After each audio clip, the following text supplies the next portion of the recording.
নিয়তি। রাধা আমাকে বলে, কৃষ্ণ, যদি তুমি জানো যে নিয়তিতে কি আছে তাহলে তাকে বদলে দাও না কেন?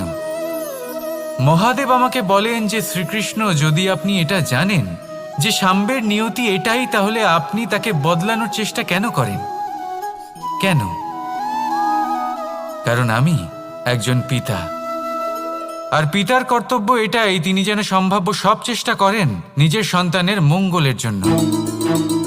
নিয়তি আমি জানি, কিন্তু এটাও আমি জানি যে কর্মের থেকে বড় আর কোনো নিয়তি হতে পারে না। অভিজ্ঞতাও রয়েছে যে কর্মের হাতে নিয়তির এই চক্র বদলে যেতে পারে। তাই জীবনে যদি আপনার কখনো এমন মনে হয় যে এটা তো অসম্ভব, তখনও চেষ্টা করা কখনোই ছাড়বেন না। কে বলতে পারে আপনারই কর্মের কোনো এক বীজ হয়তো নিয়তির চাকায়